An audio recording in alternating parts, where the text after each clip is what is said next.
Testing.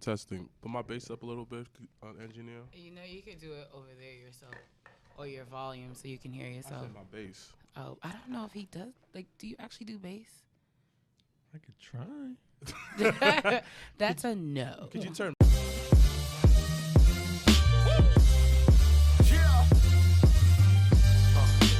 Drop the Tears podcast.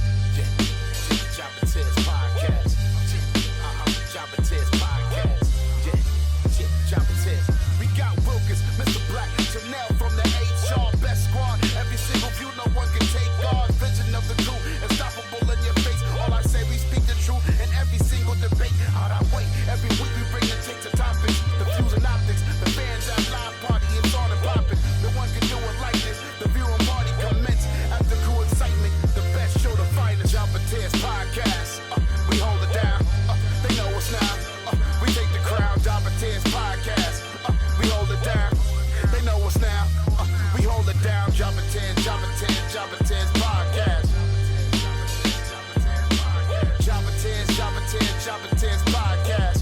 We hold it down. They know us now.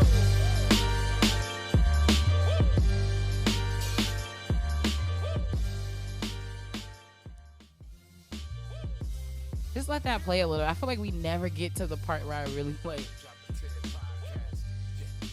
better than Sammy's theme song. You only have 10 seconds. Oh, that's why we never get to the. Wow. So now from the HR. He says HR so aggressive. So aggressive. Janelle from the HR. Thank you. Thank you, Mr. Engineer. What is your name? I'm so sorry. I keep forgetting. It's been a while. It's a different guy. No, I know it's a different guy. That's why I asked what his name was. It's Matt. Matt? Young Thank Matty you, Matt. Matt's one of the co-owners. Wait, you own this place? You got a stock in here? Talk later. Oh, first of all, I like the way you just said that though. Like I was just like, whoa, that was aggressively like nice. Good evening, Jobber Nation. It has been a while. Do you miss us? 'Cause we miss you. As always, I am Janelle from HR here with Sir Wilkins and Mr. Black. This is our season 5. How the fuck did we get to 5 seasons? Jesus. Smart ass. What's after 5? 6. Oh. That was Can't no count to point 10. of that. Well, it was no point of you saying You always got to 4. prove your point, right? Well, you always got to make it. You got to take it to the next level Yo, up. shout out to 2020 podcast. Shout for out the to t-shirt. Nate and the 20 by 20 podcast. Cannot wait for your next t-shirt to drop. But thank you so much for blessing us with an amazing t-shirt. Guys, what has been going on? It's been when the last time we recorded, right before I was out for the count, literally. Nah, it was like about 4 weeks ago. Solid month. Yeah. We back for the jump off. 1, 2, 3, 4. And we back. The jump off. Did y'all see Lil Kim's performance on the Hip Hop Awards, the BET? I don't watch that stuff. But they gave Lil Kim the I Am Hip Hop Award, which is She deserves the it. highest award for that show. Man, shout out to my son Tyler Perry. Yo, no, I'm glad you brought that up because at first I really didn't take it like any like serious at first. Literally, I was just like, oh, Tyler Perry opened up a studio in Atlanta, some black people shit to do. That's great. Yeah, right. But the actual like, I've looked on clips on YouTube, I read up on it a little more, and just the fact that his studio is more acres than Paramount, Warner Brothers, and I forget the other lot combined. Yeah, because he bought a military base. He said, oh, y'all want to enslave us? I'm going to buy the land, and I'm going to make it by us, for us, like FUBU type shit. But here's the thing about Tyler Perry. One thing you don't realize, I was watching Pride, that swimming movie. Talking to the mic. I was watching that swimming movie Pride with my son. Oh, it's like swimming movie. What's that dude's name? My son, Uncle Bernie. Yeah. And my light-skinned cousin Terrence Howard. He's your light-skinned cousin. He's your light. That's I think it looks nothing like us. That is an interesting selection of a light-skinned. I got some light-skinned brothers on the team, you know. Yeah, but you choose Terrence Howard. Come on, man. You know. It's Hustle and hard Flow, out man. here for. Come on, B. Hustle and Flow is a prequel to Empire. To Empire. I believe that too. A great prequel. So I was watching that movie. You know how the back in the day we get the DVDs. Yes. You know, you because got the I had a previews. hard. If you grew up like in the last like 20, 25 years, like you had a hard DVD I collection. still have one.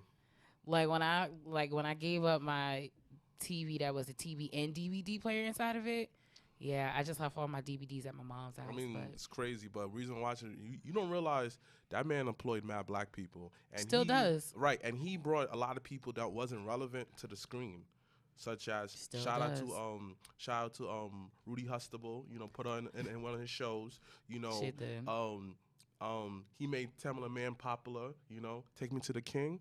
Yo, Oh my gosh, that whole album facts, is amazing. That's pure worship at its finest, you know. Take me to all you hear is that a tear comes down. Yeah. So not only that, and like he also stepped outside his box and actually was in different films such as Ninja Turtles or Vice. yes, and other shows. I actually so he, really liked him right, in Vice. So He played Adam Clayton Powell Jr. So he did what the classic. One of my favorite movies is there's a spoof by the door. It's basically about a man that who infiltrated the white man and learned everything, and he used all of that, got up all the gangs. At the end of the movie, it's all the black people versus the man. Wow. That's how the movie ends. That's so intense. overall, I'm proud of him. I think it's super dope, and I think it's even next level up where he actually did like a walk of fame. Like he placed stars along the sound studio property of all the actors and actresses that has helped him pave the way to actually create the sound Facts. studio. I just think it's a phenomenal opportunity. And each sound studio, I think there's 12 sound studio lots on the property, and each is named after an infamous actor and actress in the black community. So, like, there is a Sidney Poitier sound studio. There's a Diane Carroll, rest in peace to her. There's and no, it was you know, interesting. Morris Chestnut. No. No. Morris Chestnut wasn't in his movies though. You know. But I don't think, like... Morris Chestnut is a legendary dark-skinned brother. But you have to understand, He Morris is, Chestnut, because like, when if you see him he on the did... screen, Listen, when he you did get The some Best loving. Man... that mess was alright. And he had that one tear come Oh, down man. that one Oh, aisle man. when she walked down that aisle, Oh, knowing that she smashed his Yeah, friend, yeah. his best friend. I was like, that is acting. Morris Chestnut. Well, you know I'm the Classic black cinema classic. I'm Classic. the I Yeah, love that. you hear that? The Best Man. I'm just saying I'm a mix between Morris Chestnut, Tay Diggs, and Don Cheadle. So I got to give up to my I think you can take out Ty Diggs. I mean, Tay Diggs. I like him, you know. no, I like Tay it. Diggs is He cool. tried to play me once. He played. I mean, how? So you ever seen Kinky Boots? Yeah. Well, no, I Broadway? haven't seen it on Broadway, before. but I saw it on wanted to I saw see it on Broadway, right? And then I saw him on it. Ooh, nice. So then he used to come to my old gym, and I was like, yo, Tay Diggs, I love doing Kinky Boots. He's like, you saw that? Nigga, you think I didn't see it? Woo! I didn't mean to use the N-word. I'm trying to refrain from using that word. But And he niggas was just and niggas and niggas. No, he was just like, yo, you saw that? I was like, yes, I saw it. He's like, oh, thanks. And then he walked into the Gold Champ. He Like, tried to say you was uneducated. uneducated. He's like, He looked at you and was like, you would never be in a musical. you would What never are see you it. doing? Even though that's my favorite thing to go see on Broadway. But I I was know, like, yo, like when we went to go see Temptations, like Yeah, Ain't Temptations Too was Proud, fire. yo, that shit It was was fire. hot. Like every time I get a client that calls at work and we ask them like, oh, you're going to a show before or after? And every time someone says, yeah, I'm gonna go see Temptation, I'm like, oh my God, it's the best thing ever. And Everything they would do is good. before Matt, can you turn my mic up, Matt? Please and thank you. that's how you gotta learn names. Even though I'm gonna learn how you gotta stake in this place though. Yeah, now, perfect. Thank you, Matt. Last thing, have you? I forgot if I told you maybe. There's a new show on Epix. You would definitely like it. Godfather of Harlem. Oh, I heard about that. I heard Yo, that's fire. When son. I tell you, My lazy eye because nephew. because I'm still not sold on him being a mobster at all. But just the story and just being, because I didn't you heard of like Frank Lucas and like that time, like the Gottis and all type of stuff. Because I kind of like that time period and learning about documentaries of mob families and things like that. So Forrest Whitaker, not spoilers alert, but Forrest Whitaker plays Bumpy Johnson, who basically is the illest nigga, is the top 5 illest niggas of all time. but he's I mean, top 5 illest dudes of all time. But he's the mentor of Frank Lucas. But So, he is snitch though. but like Chris Jericho is like the mentor to Sammy. That's debatable. I'm connecting everything back to wrestling because we're definitely a wrestling podcast. Yeah, but I mean, and it's we're good. doing pop culture right now. Yeah, listen, we haven't recorded in a month. Some shit has gone down. You know, I spent the week home watching nothing but TV and wrestling. I'm just saying that we have to get to the news. We're gonna get to it, but I wanted to just bring up Godfather of Harlem because just Forrest Word Complain, a monster is low key a joke, but it actually is a really, really good show. They got good soundtrack. Can I get a water? It has an amazing soundtrack. It's on Spotify. Mike, Matt, can I get a water? Why are you being so bougie? Don't forget the today? Wu-Tang. The Wu-Tang. This Is Us came back. Yo, Oh, yo. man. Don't tell me what happened in part 2. No. That's super No, I cool. didn't watch this Tuesday, but Oh, I man. had none but time. Oh, so man. I caught up, but I didn't like watch the entire last season because I was like, that's just too much. So I started with the R&B episode with Randall and Beth. Oh. And I literally told my coworker, I was just like, listen, that is by far the most monumental episode, minus Jack dying, the most monumental episode of that entire show because, like I was telling her, and when you think about it, there aren't a lot of shows that show such a progression of a strong African-American couple. Dark skin.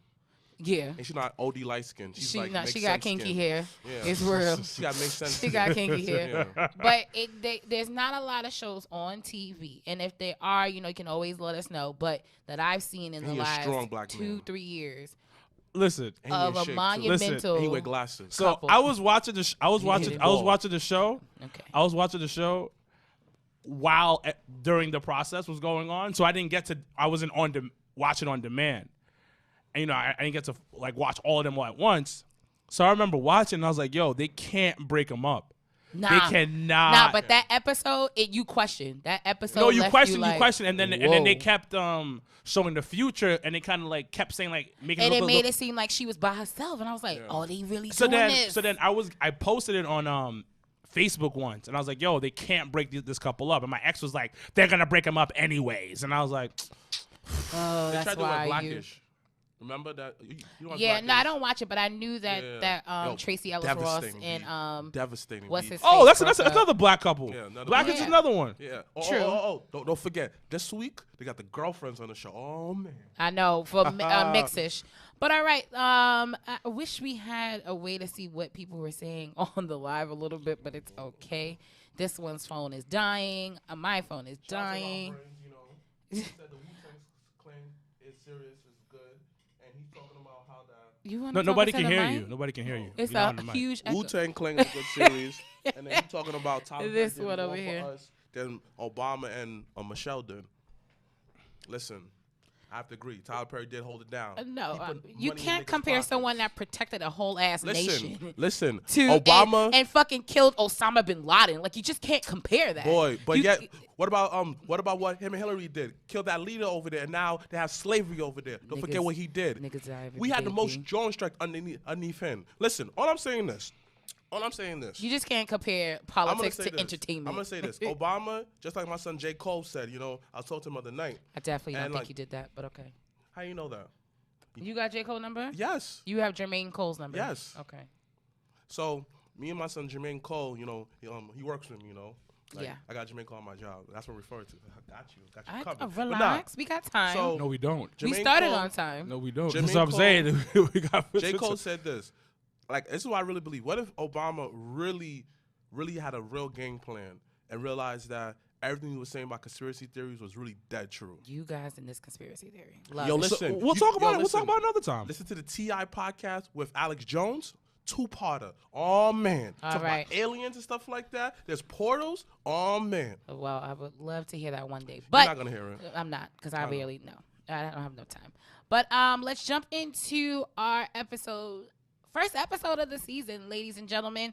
But before we do, I do want to announce that we are hosting our AEW Full Gear viewing party. Not at Legends. The location will be changed due to circumstances out of our control, but it is still under the Legends family. So please stay tuned for that flyer to be released this weekend. But it will be on November 9th. And it's going to be hosted by Miss Felicia Rose and the team at IWW. So once again, thank you, Tom. Thank you, Imani, for coming out. Make sure to support their show, which is going to actually happen Thanksgiving weekend. And we'll be posting and giving out more information as the weeks to come. But we're going to open up our Behind Gorilla's position, and we're going to go to our OMG moment of this week, where Percy Miller, a.k.a. Master P. Can I get a Nah.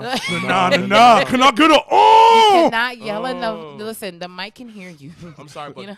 I got to hook up to was trash though. Yeah, no, it was trash. Yeah, it was. No, that's evident. No, we're not talking about. You can never talk bad about No Limit Nah. ever. No. We will not criticize No Limits or Master P no longer but on his shoes. I'm just saying, No Limit. And then we can never movies. say we can never say suck. But no, his no, music- no. We will his not. music- You cannot yell in the damn He signed mic. he signed Snoop Dogg. Oh man, but yo, Hot Boys the movie was fire. Hot though, Boys son. was hot. Oh, Hot Boys. Hot Boys was hot, hot. and but we can't say nothing about his sneakers anymore. We can't even say that Lloyd I didn't Banks. even- first of all, we I can never forgot say about he has no. His sneakers. new sneakers look good. We can't say the old Lloyd Banks sneaker, but she's I'm about to get sorry, I uglier don't than that even- Master P sneaker. We can no longer say those lies. We can say no, we yes, cannot. we can. No, we cannot, because we But- will not insult Master P, Mr. No Limit Soldier, Mr. Former was he part of NWO? No. Nah, he has He own just shit. came Yeah, out, he has yeah, own yeah, shit. no. Shows it with Rey Mysterio. Yeah, he has Rey Conan, Mysterio. oh, Conan and Rey some Mysterio. niggas in there. I cannot deal with you guys. But as I was saying, Can I get a oh? Nah. Can I get a Nah. oh? He made camo wearing cool. He made Facts. what? Camo wearing camo. Cool. Wearing camel, wearing cool. No limit, baby. Suka Shaka, Cool. Mystical was on there. He had Mystical. Snoop Dogg. Hold up. He Dogg. took Snoop Dogg in and gave Snoop Dogg money and said you can go out. My nigga is a businessman, not I a mean, businessman. he He's a definitely- businessman. Okay, we are not going to use a whole line to describe Master P. What? But I will say What? Master P is definitely I will use a Drake line. Started from the bottom, now we here. Oh, but you can use a Drake line. I just said I was. No, But wait, we can't use a I whole line. I gave you the prerequisite He to did me everything. using Like, the think Drake about it. line. Like, he's a typical, he's a typical hood nigga. No, he actually Think about definitely it. is a hood nigga. He was in the hood. Definitely is. He played in the NBA and became a rapper. Yes. Not every nigga Yo, can he say lived that. every black hood dude's dream. Played ball and became a rapper. Yep. And then if his son, got his, shit don't talk together, about Romeo. well, we are going to talk about it sometime. Don't Oh, talk. DeMar Rosen was his man that got him to college. Yes. That was the But deal. as I was saying before, we got hit with the Nah. Can I get a Master P has officially announced that he has entered the wrestling business. He is now claimed new owner of House of Glory here in New York City, which was started. H.O.G. Jesus Christ. And for those that talked are about SmackDown last watching, you said what? I talked about SmackDown last week. Oh, we People could asking touch on about- it. Yeah, not a problem. When we get there, can I get there? Go ahead. But for those that are not from the New York City area and do not know about HOG, aka House of Glory, It's the hottest promotion in the Northeast. House of Glory Hottest is promotion in the one of Northeast. our amazing independent promotions and school here in New York City, and it is ran by Amazing Red and Brian XL. It's been around for the past, I would say, 7-8 years, and has featured superstars such as Ricochet, EC3, the Hardy Boys, even Young Bucks, Lucha Bros, Ortiz, and Santana of Talk LAX. about the current stars And there. Private Party, which we will touch on when we talk about NYC, AEW this week. NYC Wrecking Crew. Well, yes, Black that- excellence. Yes, of course. Main But event. yes, against the Lucha Bros, I'm so super duper Lucha proud Bros. of them boys. They got cheated out. They get it next time. But they will. But my question to the table is, who's the real winner in this? Is it Master P or is it House of Glory? Everybody wins. And man. what can I finish the damn question? And what are your thoughts on the future of House of Glory H.O.G. with this H.O.G. new owner of Master P, aka Percy Miller? Only real niggas would be really named Percy. Percy. Like some real, That nigga like, Percy. you gotta really look at him and be like, ooh, you Percy? And Or then his Chauncey. son name. On Chauncey. Chauncey. I went No, to school with Chauncey's somebody some named- backwater names, son. No offense to Chauncey Curry. I listen to the podcast. But that's a I was backwater like, ass I name. think of Chauncey Chauncey Billups. Billups. Yeah. That's a backwater name, bro. That's a solid brother right there. But Chauncey Mr. Billups. Black, I'll start off with you since you were ready at the gun. Who's the real winner, Master P or HOG? Everyone wins. How? Talking to the mic. Hip hop and wrestling go hand in hand. Like hood niggas, like I said, when you get the hood behind, like we said a couple episodes back, when you get the hood behind you, everyone loves you, B. And the hood is basically gonna make it cool. I mean, I did like the little touch of DJ this past weekend at House of Glory. I was like, oh shit, I'm in because it is in the club. So like it just is Exactly. appropriate to have a Exactly. DJ And it play was like, in the club. And it was like $10, so. Goodbye. But that is true because it's the club. They gotta make the bar has to make money. But nah, But everyone wins. and Think what about are your thoughts? Everyone wins. Where do you see the next 6 months for House of Glory? I can't say 6 months. I gotta say this is like more of like a 5-year plan. Because Well, no, but I'm asking you, what do you see happening in the next 6 months with Master P as their new owner? Do you see? oh, next 6 months instantly they're gonna Yeah. change probably like they're gonna up the production. Don't be surprised that you see some more hands on like the more hands on the product. And because of that, more hands on the product, he provides jobs within the community for everybody. And knowing Master P, he probably will expand into other parts of the community, such as Queens and stuff like that, because there's very high real estate land over there. So don't be surprised if you hear development of a second House of Glory, dedicated more bigger school for more students, because most likely he's sitting down with the books, see what needs to be done, needs to be changed. So there's gonna be a lot of probably a mixture of positive changes and negative changes. Depends who you ask, because that's any form of business when someone takes over for a business. Yeah, required. Yeah. So instantly, it's gonna be probably upgrades to the ring. You understand? Instantly, it probably upgrades to more seating. Or don't be surprised if they expand the whole building to fit more people. Well, they're not gonna touch Amazon because he don't own that. Best believe he will buy it. I mean, I know it's money long, but damn, let's be smart about Best it. believe he will buy it. Oh, best believe he will buy our own building like Booker T. Most likely he get in contact with other people who's doing this. Like Booker T, probably buy his own place so he can set his own arena and everything like that. Because Master P is all about ownership. Master P all about owning everything. So why not own the building itself? Okay. Sarah Wilkins, your thoughts on, especially non-biased, please and thank you. Your thoughts on this: who wins, Master P or HOG? And what do you see for HOG in the next 6 months? For the most part, everybody wins in this situation. Wrestling is booming, as we all know. I've always talked about wrestling is booming within the bubble, not within not with expansion. It's booming within the bubble. That's a whole different conversation. Well, this is great for Master P because it's another investment that he can invest in because of the current state of wrestling. House of Glory is one of the hottest Northeast promotions in the indie scene right now. Besides BCP, besides BCW, and the up-and-coming IWW, Hog is trying to become that next WWN type of promotion. You know what I mean? On the upper tier. Where it's in the mid tier right now and it's done a phenomenal job, but it's trying to grow, especially growing within the Black and brown community. Yeah, which is one of their biggest focus, and then who are their most loyal fans.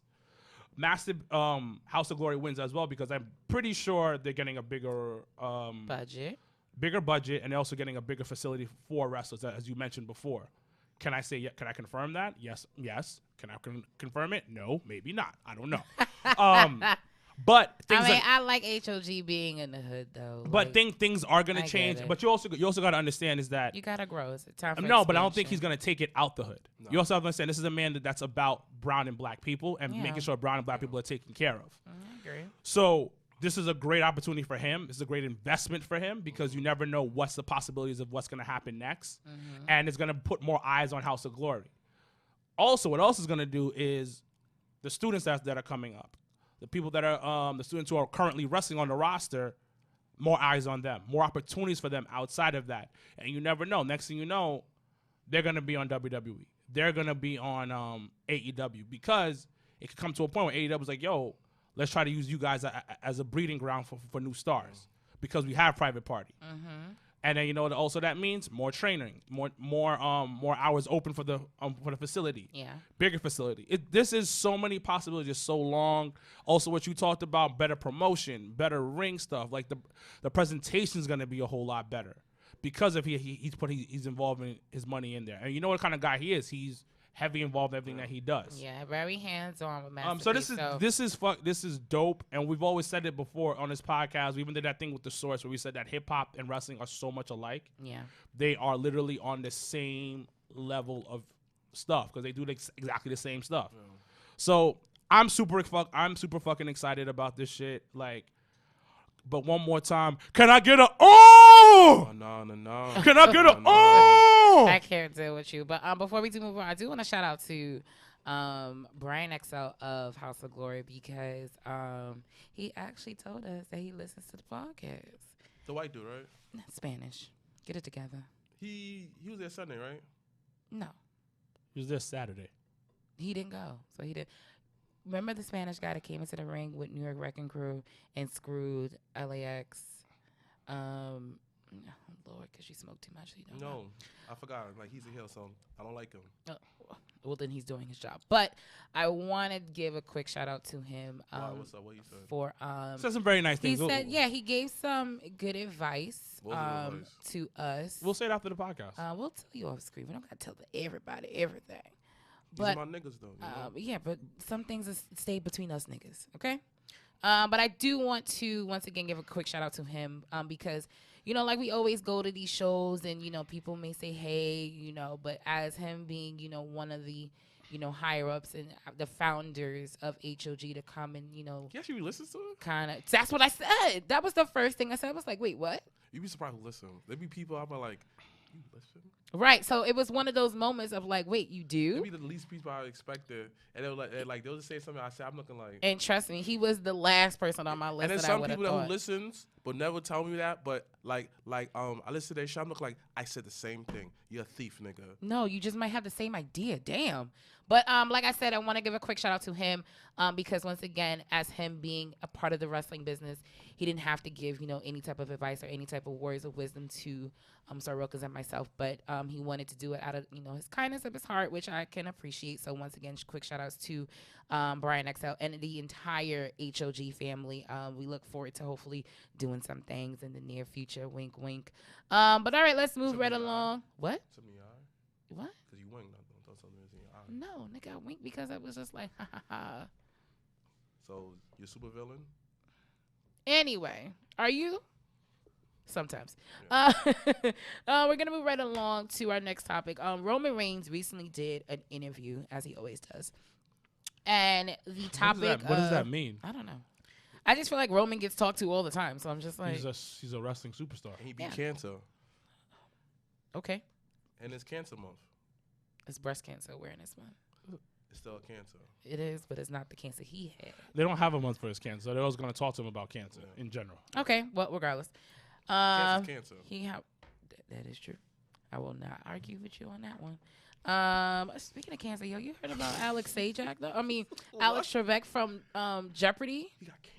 Yeah, but he's was about to die. He was close. Yeah. Wow, we just went straight forward without the story in the background.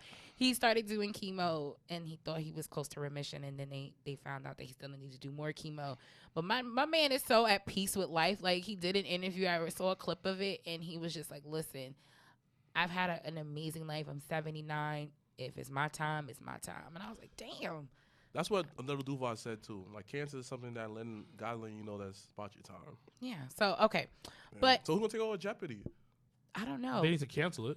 Because nobody's watching that with Alex Trebek. Yeah, like, I'm sorry. It's one of those things that, I'm good. I mean, I don't Price watch is it Right now. did okay with Drew Carey on it. I ain't gonna lie to you. You know what? Actually, I don't mind. Let's make a deal with Wayne Brady. Oh! Like, I'm not gonna hold you to that. Wayne Brady on Let's Make a Deal is Let's Make actually a not that Deal. bad. I love him some Wayne Brady.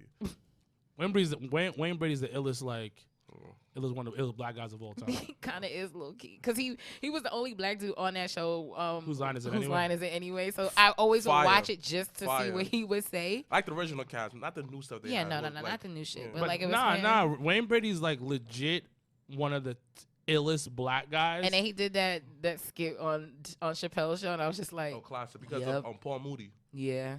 I actually like Paul Mooney. Yeah. But back he's to dying. Roman. He's not dying. Not everyone is dying, guys. Damn. He is. No, he's I not. think he does have cancer Yeah. though. But he doesn't mean he's dying. You know he's gay too. Yeah.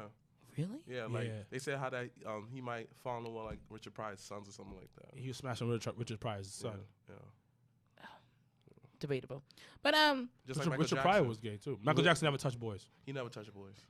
yo, the new Dave Chappelle shit. Was it Dave Chappelle new show that he was just like he knew Michael didn't really do it because Yeah, Macaulay Culkin Yeah. never said anything bad about Exactly. Michael. Exactly. And then he was like, if it was me and I was touching boys, Macaulay would have been the Exactly. first boy I touched. Star. So I was Star. like, the point? Like, I don't know. No, I'm just saying, like, Michael ain't doing nothing. Michael's just a weirdo. It's a weirdo. Yeah, just Like, he had no childhood, and he tried to bring his childhood back. I mean, at 40. I'm just tired of people talking about people that can't talk for themselves. Exactly. Like that. That's one of my Michael pet ain't do it. peeves. I mean, it's It's also like, positive. You know, shout out my son Jason Weaver. You know, being all over the place. yo, you know, my man did not take the check to do a Yep, song for royalties. Lion King and just took royalties off of that. Yo, he got paid. He got paid. Yeah, a lot. but He like, got paid a small amount, but then he took the royalties, and he's took made the over royalties. $2 million since the movie's come out. Cause what, he was young Simba? Am I tripping? No. Yeah, he was Yeah, no, Yeah, he was young Yeah, Simba. he was young Singer, Simba yeah, because singer. Matthew Broderick was older Yeah. Simba, which is interesting. No, that's what you usually do when you get into Hollywood. So you have two choices. You can take the small amount up front and then take all of the royalties in the back end. But some stars don't want to take the royalties. Nah, that was smart. because they think the movie's not going to do well. no, but the fact that He knew it's a Disney movie. yeah, It's I gonna was about do to say, well. and Disney just coming out with the app shit. Like, come on. No, he knew that when Lion King originally came out. Mm-hmm. That's what I'm talking about. Like, he knew that when Lion King. First of all, she probably shout out to his mama because his mama probably knew. Yeah, that. his mom was like, Because nah. he was young. And he could sing too. He was. He sure can sing. I'm only one call away. I was like, He was on the what? gate with the phone, like with the piece like this. Yo, I feel like once a week we talk about old school songs, like fucking the Bow Wow and Sierra. Omarion song. Let me hold you. Yo, and then there's this video online that's like, it's like viral where there's this black dude and he's just doing multiple scenes of Let Me Hold You Down. that shit was fire. No, just like that. Like, Yo, we need to stop acting like Bow Wow ain't had nah, the hits. Bow Wow had hits. Like we have to Hits. stop acting like Bow was the most I'm really, underappreciated really nice rappers to ever. meet you, ma. Fresh Yo, Out My like my Miss? style. Oh, yo. Wrote by T.I. Oh, man. People need to stop hating on. I mean, Bow Wow. low-key, I wouldn't listen to a Bow Wow track right now. No, but No, I'm listening to Hold You Down any day, son. no, I mean, And Girl Like current. Mine's? No, I meant like if Bow Wow came out with an album right it's now, gonna be trash. I'm not listening to It's that gonna be shit. trash. But He about if to you game- tell me to listen to some old 106 and Park shit, yes, I will. I am Bow here. Wow, I'm listening to his. I have his songs on my Spotify, saved and Yes. liked. Clearly, because every single once a week you were sending us in the group chat a Bow Wow song. So I'm just like, how the fuck he getting this so fast? I have Bow Wow songs on my track. I have LL.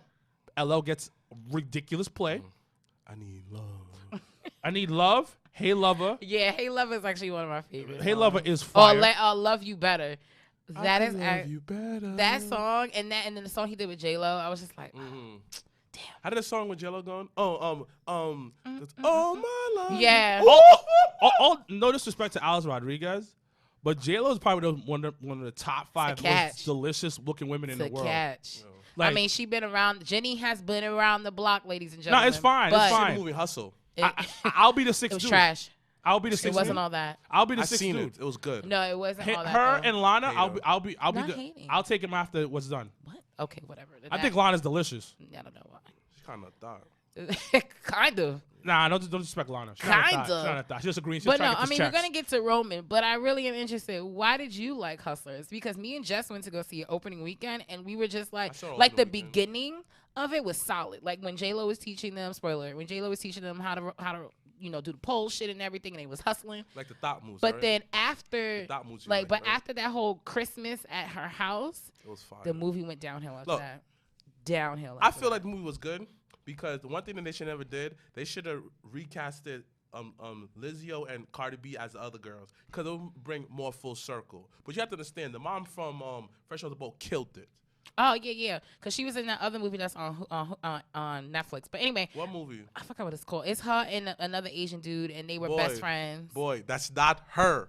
That's that- racist. No, that's not racist. That is her. That's not her. Okay. We'll talk about it That's not after. her. I swear. No, it's not. That's the pregnant girl on Netflix. I respect. Oh, That was racist. You talk about me. that being wasn't racist. It was a mistake. How is it a racist Own if up they're to the it. same fucking thing though? So Or could be. what if someone It's said not my had fault. that? You look like They might. You look like They might. Lizzo. They might. No. You look like that. There's no other girls who do podcasting. Dang. She'll look like Lizzo. She'll look like Lizzo. They could, but once again, it would be an honest mistake. It was an honest mistake. Anyway, back to Roman Reigns and Seth Rollins. So Roman did an interview not too long ago where he said, and I quote, there is a lot being the face of WWE. It's not only about being in the ring, it's about how you represent, and that's 24/7, 365-day job. You've got to be on it at all times for 52 weeks of the year. But I'm telling you now, my boy is legit. So Seth has been getting some criticism ever since Hell in a Cells. Very interesting. You've been getting criticism before that. And actually, for a while, Seth the baby's been on, the cusp. So people are just like, I'd rather heal Seth. I don't know, with this baby face Seth. The whole, spiel with him and Becky and him looking like a real bitch. It just has been a lot for Seth Rollins. But my question to the table is, do you think Seth is better off being heel or face? And then follow-up question would be, who is the current face of the company? Could be male or female. I'll go first. So first things first, the current face of the company is Becky Lynch. Let's just keep it a whole buck. It's Becky Lynch. People won't agree with me, but she's the current face of the company. Nah, I mean, call a spade a spade. No, yeah. she's Much on. She ain't my favorite. She's on every commercial. She's on 2K20. She's on the 2K20 cover. She's doing. She did that commercial for Fox. Yeah, she's the current face of the company. Why? Because the current era that we are, it's about women empowerment, and her gimmick is over. Point blank, it is what it is. And she main evented WrestleMania. That's the current face of the company. Let's all admit it to ourselves. Like, it doesn't matter who has more accolades than her. She's the current face of the company. Yeah, when you open up SmackDown, and we'll get to that with The Rock. But now, Seth is a corny dude. We all spoken about this. Seth is mad corny. Him as a face is corny as hell. I don't know if it's more because he's heavily scripted or this is just his personality. He's just a corny guy. And there's nothing wrong with that. I'm a corny guy. I'm probably the most corny person in this rigging room. It is what it is. Probably. But at the same time, Homeboy is not the greatest heel either. He's okay as a heel. Is he better as a heel than he has a face? Yes. His best thing is when he's a tweener, because it shows like raw emotion. When he had that issue with was it Brock? When he had the chair, he was giving the chair shots and everything. Was it Brock? Yeah, it was Brock. Yeah, it was Brock. Because that was right before WrestleMania. Yeah, it was right before WrestleMania. He's giving out the chair shots. You saw passion. Like, everything seems so forced when he's a heel, and it seems extra forced when he's a face. So you're like, oh, it's like, yo, bruh, like, ill, cringe, borderline cringeworthy. Now when it comes to him being over, like on social media, having on social media, just shut the fuck up. Just point blank, just shut up. Like, sometimes just. And the thing about it, we all make that mistake sometimes of where you say something online and you should just put your phone down. And I think he erased his Twitter for a little bit too. Yeah, I think after. I don't know if he brought it back, but it's that was a smart thing to do. Sometimes you just gotta leave things alone and leave alone because it doesn't come off the right way. And the one thing I will give him is that he's defending his company. The company that puts food on his table, that takes care of his future kids. Paid for his engagement ring. Paid for everything and stuff of that nature. And I hate the fact people get on him about being that guy for his company. Is the stuff that he says a little cringeworthy? Yes. But at the end of the day, I respect the fact that he's like, yo, this is war. Because he can say this is war, but everybody else, if when he says it's a big deal, oh my God, shut up, don't say nothing. But the only problem I had with him, Will Ospreay were going back and forth, was when he mentioned money. Shut up about money. Well, yeah, because that's just ignorant. Like, but when he's talking about, yo, hey, my boy, Moxley went to AEW, and he's taking food off my table. Yes, you are, because you know what? Because the people that like you as Dean Ambrose is gonna go to AEW and watch you there. That's taking ratings off of Raw. That's taking ratings off of NXT. You know what I mean? That's taking food off my table, and I understand that. People get so sensitive, and I always say this: when you are up, it goes. There's an old saying. I heard 50 Cent say this: "There's no sympathy for winners." So yeah, that's my opinion on this whole. All right, Mr. Black, your thoughts? Do you agree with Sir Wilkins? Do you think Becky Lynch is the face of the company being WWE, for those that are watching? And then do you rather Seth being a face or a heel? We all know Becky Lynch is the face of the company. I'm not even going to dwell on that or expand upon that. What I realized about Seth Rollins, he's an action hero. meaning that he's the guy who does cool stuff. Is he Blank Man? What? No. Blankman's super. He's like a Tom Cruise. Is he Mission Impossible? Yes. Okay. He's the guy who does cool stuff. You don't notice that these action stars don't have a lot of lines. They often play in between the tweener. He's more Vin Diesel than Tom Cruise. He doesn't like. He's the type of dude that just Tom go Cruise out knows there. how to act. Yeah, right. He does. Yeah, he's more Vin Diesel. He's more like. Yeah. That's so He's bad more at the like both of you. he's more like Steven Seagal. You know. Steven Seagal is official tissue. Don't do that. No, he is not. The moves. No, we're talking about acting skills. Acting skills. Oh, like no. words I'm to talking the, about how that he doesn't say a lot, but yet his like. Oh, I know who he is. He's fucking Homeboy I don't know what the fuck that is. from Creed. Sylvester Stallone. No, from Creed. The black dude. What's his Michael B. Jordan. He's Michael B. Jordan of WWE. Ah, Seth Rollins is the Michael B. Jordan of WWE. I like Michael B. Jordan. There's nothing wrong with liking him. You all right?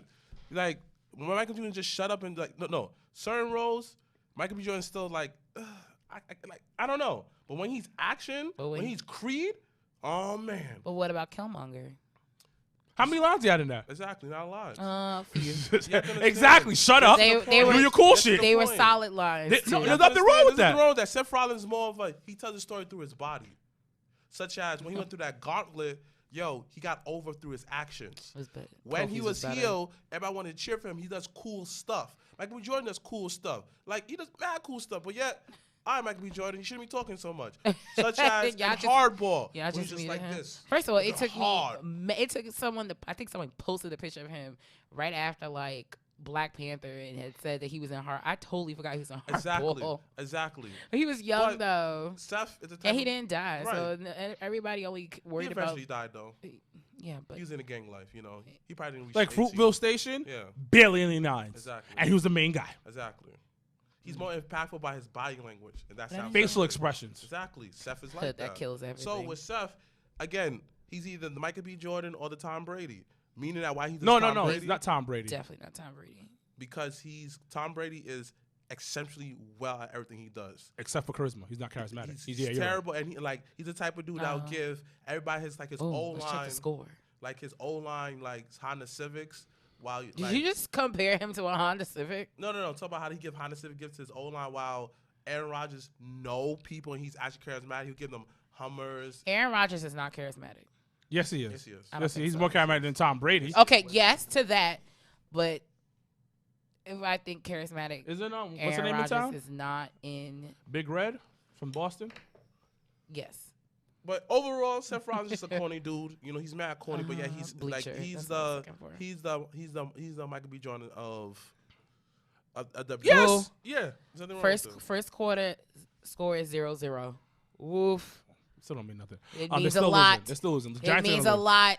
But We're yeah, gonna go keep ahead. up to the score the entire show. but him being the face of the company, no. No. But him being one of the pillars of the company, of course. Oh, you yeah, know? of course. Like Yeah, Seth yeah. Rollins is one of those like he looks like He's a company guy. He's a at company the end guy, of you know, the and there's day. nothing wrong But with it's that, not, you know? and I think people like he's the don't type like of that. dude like if he worked at But that's Ford, what every company needs. You need to have your star. You gotta have your starting five, and them being the most loyal starting there's five. yes, he's a starting five. He's that free agent that no matter what, Not free agent. He's signed. no. No, He's yeah. that superstar on a basketball team where like, yo, he gonna stay. He's a Dirk. He's a Reggie Miller. I'm gonna stay loyal to the end, no matter what. Yeah, like I so, defend this and team. you gotta respect that. Like I think There's once again, nothing like wrong you with that. said, there was a lot of people that gave him the backlash when him and whole Will Ospreay thing happened. It was just like, I mean, granted, he could have chose his words a little wisely, Exactly. but the overall meaning is, guess what? This is the company I work for. We're not going to shit on it and me just sit here and let you shit on it. But Like, no. sometimes though, the last pay per view that he defended that was good. That was trash. Hell in a Cell was trash too. Hell in a Cell? Yeah. Oh, we'll get to that. Don't worry about it. We're gonna end off our opening segment with the rumor of this week. As Ralph Reigns, he said you have to just take your phone off of the damn charger and talk. Oh, so they put mine on. Thank you. How much is your charger? At work. You like it how fast it charge? Yes, I do. I appreciate the gift, Yardley. I always love it. It's my go-to charger too. Go ahead. So yeah, the rumor of this week, there has been some rumblings in the wrestling community of Shotzi Blackheart. So shout outs to her too for being a part of Battle Club Pros last show, Anything You Can Do, and came out with a little toy like armor thing. I think it was her entrance was probably the best entrance minus LAX's best entrance of the night. But as Shotzi, she definitely amazed me from even when I saw Evolve's 10-year anniversary show on the WWE Network, and her being on the indie scene for like the past few years. She debuted back in 2015. So she's been running the pavement the last 4 years and making some noise around the independent scene. And there was a rumor going around that NXT signed her. She was signed to WWE. She got a developmental contract, and it's a rumor because she tweeted, if not today, I think yesterday, that all of her Wednesdays are free. So could it be a rumor? Could it be just her kind of keeping hush about it until all of her independent dates? Because she posted, I think for the next like month and a half, her wrestling dates around, the States. So is this her way of kind of keeping hush to finish out her dates, or is this true? So from what I'm hearing, she is on their radar. Yes. She's been on their radar for a while now. Shotzi would be a great addition to it. Mm-hmm. Yeah. And then one of the biggest reasons why I say that is because of her character work. Her character work is different, and it's definitely a different. One's doing what she's doing. One of my main reasons sometimes I have with women's wrestling, a lot of them don't have that charismatic character work. And I don't mean to shit on the women's wrestling, but sometimes there's very few that like stand out. We're like, holy shit, like I'm feeling this gimmick a lot. It's easy being the super nice girl or the bitch, like as a heel, but it's like it's a different when you take it to the next level when you have like horns, you have the helmet on your head, you come out with the little little freaking like whatever toy tank you got right there. That's dope. You're adding actionness to your gimmick, and it's one of the dope things about what she does, and I hope she does get signed. I do too. I think with WWE doing the partnership with Evolve and also Shine, shout out to them. They're coming back to New York next month. For getting featured.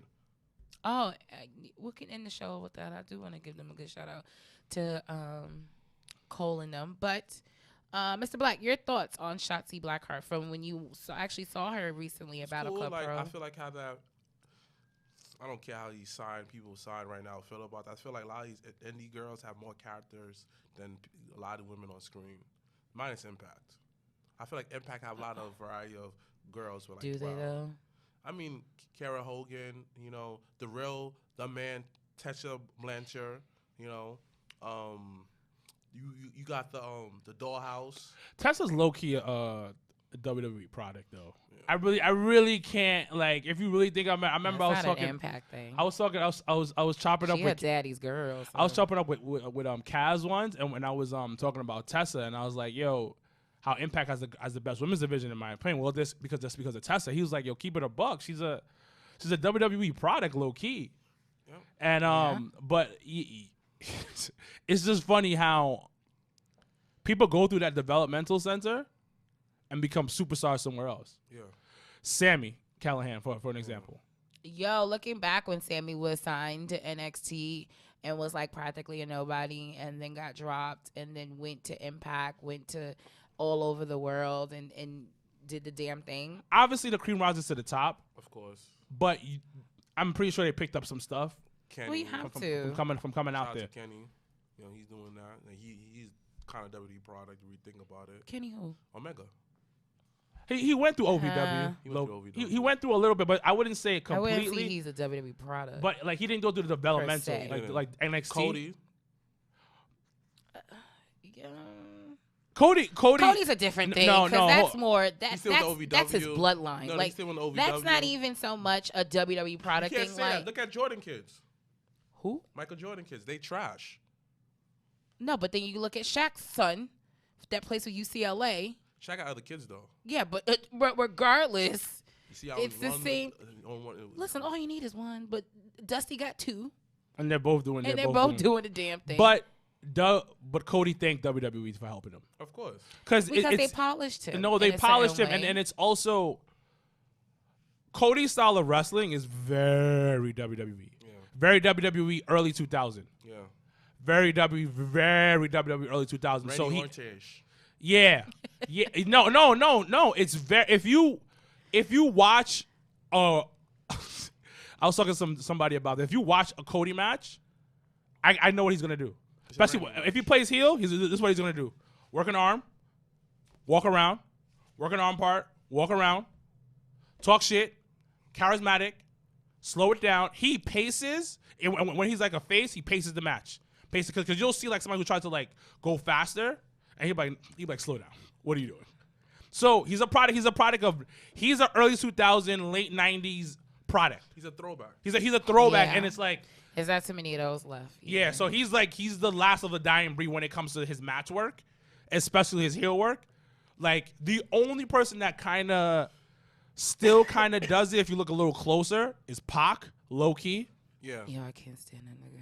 Like if you watch Pac's matches, he has the WWE heel work, classic heel work stuff. Because his last, like I say it all the time, and I remember I was saying in a group chat, I'm right again. Like he barely did any type high flying moves. Like he'll just work a body part, talk mad shit, and do it. I mean, it's fucking amazing. It's classic shit. But anyways, I guess we'll move on. But We are. So with it being our 5th season, sometimes we want to switch things up. We don't want to keep you guys stale and, being like on board of the Jabba Tears podcast. We never want that. So I had a new segment that I wanted to try out today for our season premiere. It's called Ready or Not. Yes, I was listening to the Fugees when I thought of this. Yes, I was listening to Lauryn Hill's high octave chorus and bridge. Yes, I was. But Ready or Not is going to be a segment where we can discuss 3 to 4 different wrestling topics. So not outside of wrestling, but more inside and more focused on that particular promotion. So we have 3 different topics this week, and we're going to start off with WWE. So my question to the table, is WWE ready to make an impact on both brands with the upcoming draft? So if everyone does not know, WWE will be hosting their 2018 draft tomorrow night. Those that are watching on the live feed, tomorrow night on SmackDown Live on Fox. I ain't gonna lie, guys. Y'all keep talking. I really have to be. Oh, so go potty. Well, I'll talk to your brother for a little bit. And I'll give the rundown, actually. So, with the WWE draft coming up, we have SmackDown Live on Friday night on Fox coming up, and then it's going to continue on this Monday on Monday Night Raw. So there are actually a few draft rules, which I think is interesting because we never really get to know the behind the scenes or the behind the, thoughts of how the draft is going to be held. Like we just typically get the draft, people do picks throughout the show, blah, blah, blah. But from what I'm hearing, SmackDown is actually going to be where people kind of like the NBA draft or like the NFL draft where you have people come up and you actually selected first round, second pick of the WWE draft kind of thing. Like they've had some people. They did last time. But this one is they're having celebrities come. They're having people that work with Fox Sports and things like that. That they're kind of making it unofficial draft. It's kind of interesting. But here are the rules to the WWE draft that is going to start tomorrow night on Friday Night SmackDown. Taylor who? Taylor Gang. Oh, Miss Tyree Taylor. I gotta call him Taylor, because he's probably prolific. I just thought about. All I thought was Taylor Gang. I could call him Mr. Taylor, but go ahead. Mr. Taylor. So Thank you for watching, Mr. Taylor. So the rules for the WWE draft is that over 70 superstars as well as tag teams are eligible for selection in this year's WWE draft. That is the quickest piss I've ever seen in my life. SmackDown will draft 30 superstars and Raw will select 41 superstars. Since SmackDown is a 2-hour show and Raw is a 3-hour show, so because of length, Raw needs a heavier, a heavier roster than SmackDown does. But for every 2 picks SmackDown makes, Raw will receive 3. Tag teams will count as 1 pick unless Fox or USA Network, because they are actually saying executives from both networks are involved in this draft this time around. Unless Fox or USA Network specifically wants to pick only 1 superstar from the team. So there could be tag teams that may be split up starting tomorrow night. And this is the one that's very interesting. This rule: any undrafted superstars will immediately be declared free agents That's better. and be able to sign with the brand of their choosing. I think that's fire. So I think it's a very interesting rule because then you really have people behind the scenes literally trying to get those to sign specifically with them. It's on some like death row, like. But that's what I said earlier. In a Sign couple episodes back. sign with us type of thing. That's what I said episodes back. Well, listen, it's a new season. Get over yourself, okay? So once again, my question to you guys is: WWE ready to make an impact on both brands with the upcoming WWE draft?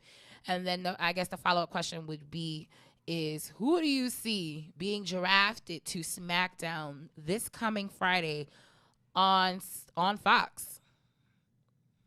Dun, dun, dun. Oh, and also too, there was an announcement today in real life terms, Thursday, where Seth Rollins will be facing Roman Reigns on SmackDown Live, and the winner will receive the number one draft pick, which I think is very interesting. But the draft starts tomorrow. Yep, starts tomorrow night. In your time, right? Yes. Today, when this podcast drops. Yes. But I think it's very interesting because they already, spoiler alert, that Seth Rollins was staying on Raw and Roman is staying on SmackDown, so they kind of already spoiled that a little bit. But my question to the table is, who do you guys see on SmackDown? Let's talk about the draft a little bit. Unless Fox or USA Network specifically wants to pick only one superstar from the team, so there could be tag teams that may be split up starting tomorrow night. And this is the one that's very interesting. This rule: any undrafted superstars will immediately be declared free agents. That's better. And be able to sign with the brand of their choosing. I think that's fire. So I think it's a very interesting rule because then you really have people behind the scenes literally trying to get those to sign specifically with them. It's on some like death row, like. But that's what I said earlier. In a couple episodes back. Sign with us type of thing. That's what I said episodes back. Well, listen, it's a new season. Get over yourself, okay? So once again, my question to you guys is: WWE ready to make an impact on both brands with the upcoming WWE draft? And then I guess the follow-up question would be: is who do you see being drafted to SmackDown this coming Friday on Fox? Dun, dun, dun. Oh, and also too, there was an announcement today in real life terms, Thursday, where Seth Rollins will be facing Roman Reigns on SmackDown Live, and the winner will receive the number one draft pick, which I think is very interesting. But the draft starts tomorrow. Yep, starts tomorrow night. In your time, right? Yes. Today, when this podcast drops. Yes.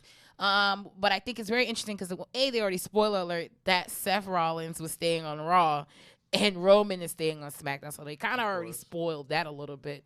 But my question to the table is, who do you guys see on SmackDown? Let's talk about the draft a little bit. Who makes sense? Who's it gonna be for SmackDown first? Let's talk about SmackDown. SmackDown, of course, you gotta keep like the gotta get Ray back for that classic Budokai feel. You know, you gotta get better. Shout out to Pyro being back too. Fact, and I feel like Ray, of course. When you think of SmackDown back in the day, you think of Rey Mysterio flying out of the film. But that's not happening though. But doesn't matter. We still think of Rey. Everybody who said that Rey Mysterio, give a nice. Because the theme song really. But of course, Rey. Of course, you need Ronda Rousey. Might go to SmackDown. I don't know if she's eligible. She's eligible. She has a contract. Ronda Rousey, and I think of course The Miz. You know, The Miz is like the scapegoat, always getting drafted for back and forth. SmackDown to me comes like very like a UFC-ish. So you need niggas who gonna fight. So a Samoa Joe, a Braun, a Daniel Bryan might stay on there. You know, don't be surprised if Bray goes to SmackDown because Bray actually got his best run on the original SmackDown Live at the house that AJ Styles built. I love that you love all those slogans. All right, so that's kind of your top 5. Well, Sarah Wilkins. I think Your Bray top stays. 5. I think Bray stays on Raw. In my We're not opinion. talking about Raw yet. Talk about SmackDown. No, first. I do both. I do Raw. I think Bray stays on Raw. SmackDown is gonna definitely have Brock. Yeah, As we all know, Clearly. he's champion, even though clearly. Yeah. I think New Day goes to Raw. I absolutely think. I think New Day goes to New Raw. Day. Brown coffee. No, with all 3 of them, I think we'll end up on Raw. I think they'll end up on Raw. Absolutely. I love how I think the Usos will go on Raw as well. No, they're on Raw already. They're gonna go on SmackDown. I'm sorry. They will go back on SmackDown. They will go back on SmackDown. Top. Aleister Black is definitely going on Raw. Because Paul Heyman loves him. Loves him. I hope he keeps Cedric too because he loves Cedric too. Buddy Loves Murphy Cedric. might go to Raw too. I think. Oh, yeah, and Buddy, I too. think Buddy should go on SmackDown. I think Buddy actually should go on Raw because I just feel like with the longer time on Raw, he may get more TV time. My concern with him on SmackDown, and that's the thing, it's the kind of gift and a curse with 2 hours, is that you kind of got to jam pack a lot of shit in 2 hours. So I would actually rather see, I would rather Buddy become you know, if they keep AJ in the OC on Raw, I would love to see Buddy Murphy as United States champion. I would love, but definitely not before Cedric Alexander. How far is Survivor Series? Oh yeah, the Survivor Series in a few weeks. I do want to see Lacey Evans on SmackDown. Yeah, me Yes. too. I think Lacey will do great on SmackDown. A woman's rice punch. Yeah, I think she'll do like a phenomenal job there. Put Sasha on SmackDown. That's what I honestly. Put I would say that because I just feel like with her losing at Hell in a Cell, it was just like, okay, what is she really gonna do now? No, but you know what they should do? Put her on SmackDown, and then build up a feud between her and Charlotte. Oh, Again? is done. No, yeah, just do it again and have like a legit Rock and Stone Cold. Make them the Rock and Stone Cold of that division. Okay. I think that there's so many possibilities on that of them two. I know they did it before, but redo it again and turn up the heat on it a whole lot more. Have more stipulations, have them longer reigns, have them coming at each other. Like, do a solid, maybe a year and a half, 2 years of them going at each other. Okay, I would take maybe a year and a half. But and before we move on to our next topic, what are your thoughts on Finn Balor? If those that have not watched NXT the last 2 weeks, Finn Balor made his return to the NXT arena in Full Sail 2 weeks ago. To reclaim to being a part of the NXT. He is NXT, and I think it was by far the smartest move of his career. Some people say it's a backstep. I highly disagree to that. But I wanted to get your thoughts real quick before we do move on to our next wrestling topic on Finn Balor moving to NXT. I think it's good. It adds like legitimacy to the product that I already have. And, like, you need a megastar. You understand? You need to sign that veteran player onto, like, an up-and-coming team. This is a team. So why not sign a veteran player who was the crowd favorite, who probably went away for a couple of years, went to another team. Mm-hmm. He is the LeBron of NXT. Okay. And this is homecoming. And his goal is to bring bring a championship. So this is him coming back to Cleveland? Exactly. Exactly. Mr. Wilkins, your thoughts on Finn Balor coming back home to NXT? A lot of people didn't like it. Some people, like you said, to step back. It's not, though. But, hold on. You can understand why people think it's a step back because NXT had a reputation and it used to be a developmental league. Now, as it being a third brand, it's not a step back. It's Finn Balor, like you said, coming home, and he's gonna help elevate the brand to another level. Yeah. Yep, LeBron. It's literally he's going there. He's their star player. Put him back, and then have him do their thing. Did the first thing I saw when I saw Finn on NXT, the first thing I thought about was Demon versus Velveteen Dream versus Patrick. That was the first thing I thought of. And I'm super excited for all like the upcoming, like they entering certain players into NXT, and we'll kind of get to that when we talk about our wrestling recap. This would be perfect for Survivor Series. If you really, really, really, really want to get eyes, War Games, Oh, I feel like War Games is about to be dope. I'm The really club. still low key trying to. Undisputed. And if you want to F it, the New Day and the Usos join together. Oh my gosh. That definitely won't happen because Trips is very clear on NXT being NXT.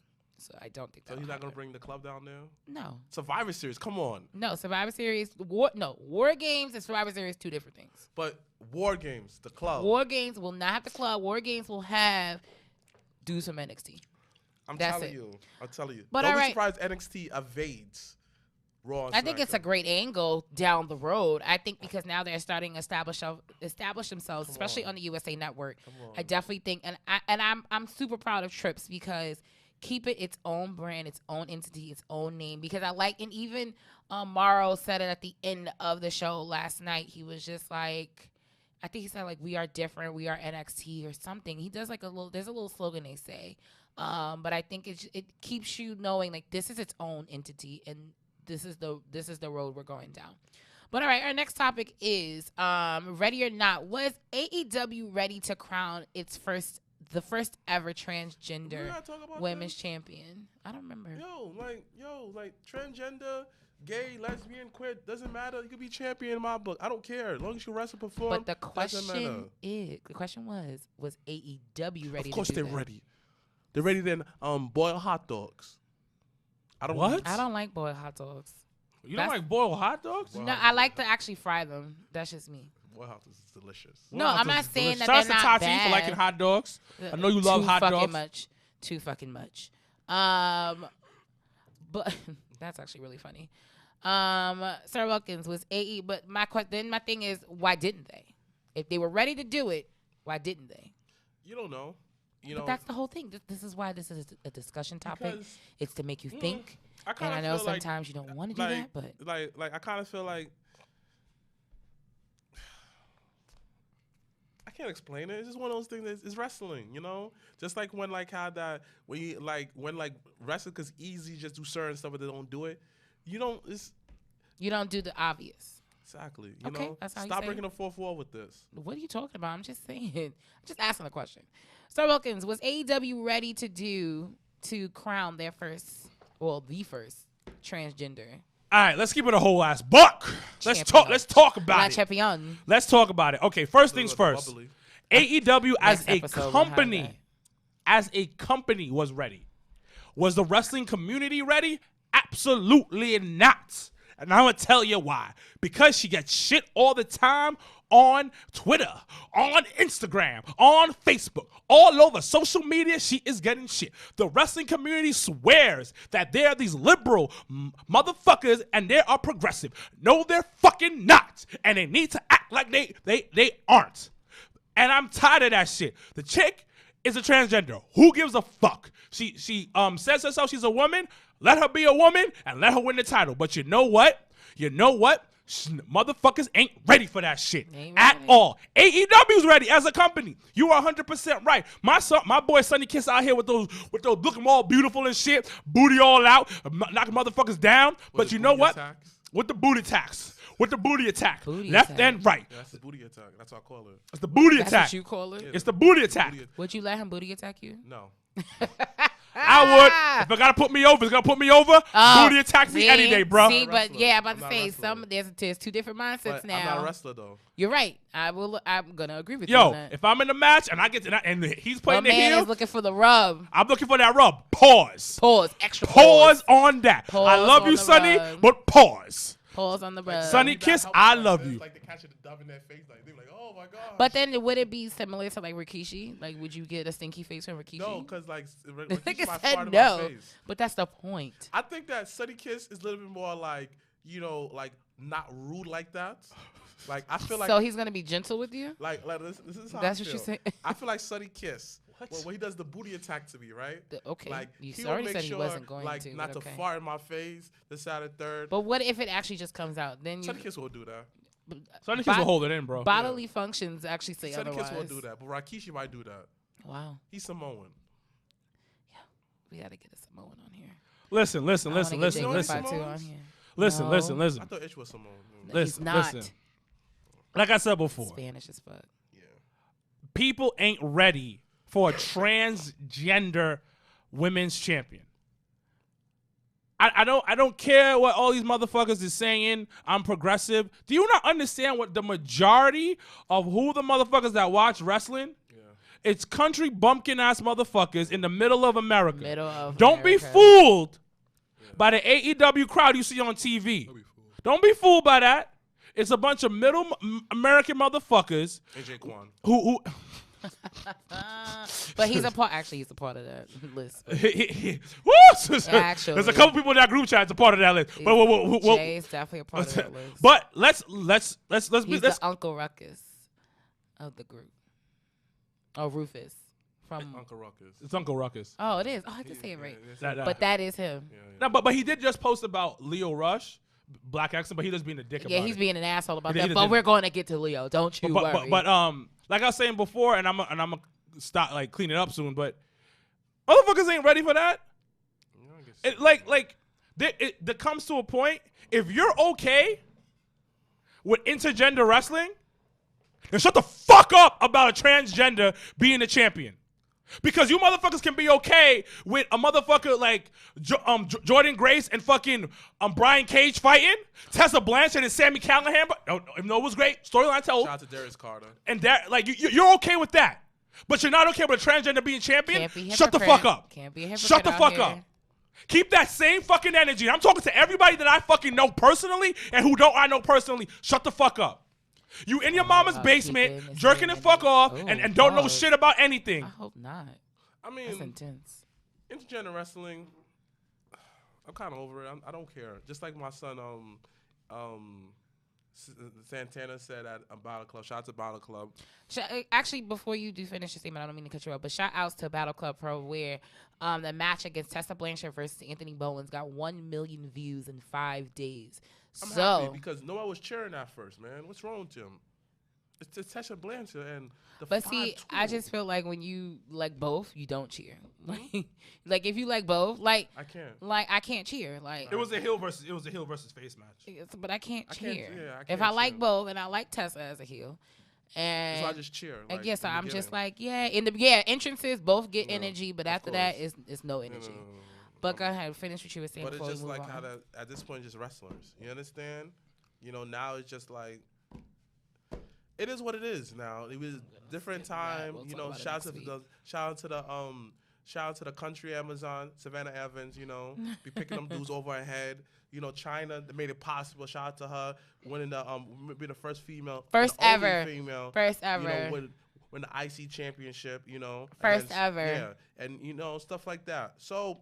Because low-key, I did not watching Total Divas, and I know you don't really watch that. But that first episode when Nia was just, trying to, really toot her horn because she was the first female to be able to be in both Royal Rumbles, which is an accomplishment on its own. But guess what? If China never did it first, you would have never been able to have that opportunity. So don't try to make her attitude this season it reminds me season 1 of Natalia, and I don't really like it. Don't disrespect Nia. Nia, we love you. No, you disrespected Nia. I'm not. I'm Shout just out to saying. Beth Phoenix, the Glamours are the second woman to do no it. bullshit. I actually like Beth Phoenix. I told you this. I think I said this weeks ago. I like Beth Phoenix on commentary on NXT. Facts. I don't know what it is. She's doing her thing. She's doing her thing. I don't know what it is, but it's just like. Yes. We got to talk about commentary with AEW too. Oh, how JR just sounds bored as fuck on TV and should not be on commentary. This, but other than that, though, I don't care. As long as it's a good match. Did you see the match? Who? It was between her and Rio.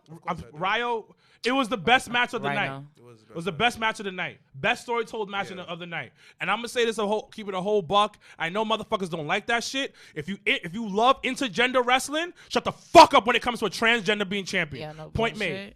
made. Every time I see this, his phone. I'm sorry to cut him off. His phone. I always think of You Guys Serve. That looks like the You Guys Serve cover. Yeah. Every time I see that, I gotta see that movie tonight. Yeah, classic You Guys Serve. Yeah, but before we start the ups and downs from AEW, let's talk about the commentary.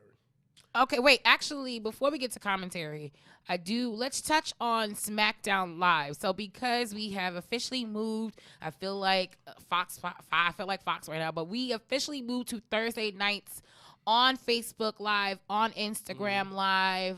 We will be posting the videos on the Friday. So once again, with us not recording last week Thursday, we couldn't talk about SmackDown really. So this week, us recording on a Thursday, we're gonna have to recap last week's SmackDown, and then next week we'll talk about the following week. But real quick, one up, one down from SmackDown Live's debut on Fox with your guy. Oh, the only thing that was good about that shit was The Rock. I knew you was gonna say that. That was the only thing that was good. That shit was like watching Godzilla. Remember Godzilla 2000? What was it, 2005? I only like the Godzilla that Matthew Broderick was in. Yeah, which one it was, with the big budget one that had the toys and everything. That was wild. It was like that. It was a bunch of hype. No freaking. I did enjoy Kevin Owens versus Shane. You know what? that say that. actually That was a actually surprising good delivered way more than I thought it was. I mean, going to. overall, let's talk about that. Like, I guess, to me, I like the whole productions.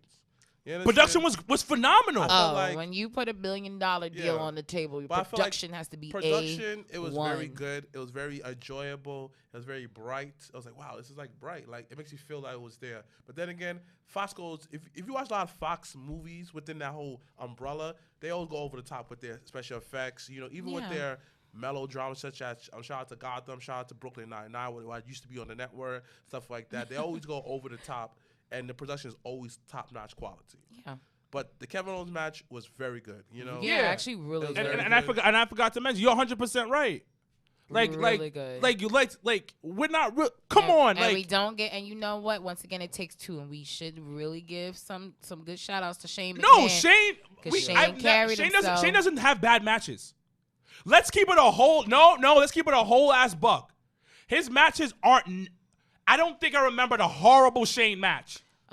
Shane McMahon versus Undertaker, WrestleMania 32. That wasn't bad. That wasn't bad. That was good. That was solid. The best match on the card. That was solid. That was not the best match on the What card. was the best match on the card? Exactly. No, Exactly. honestly, no, I can't even say Roman and Triple H, 'cause that was all right. Exactly. It Exactly. definitely wasn't Brock versus Dean Ambrose, because that was trash. That was the best match on the card. Yeah.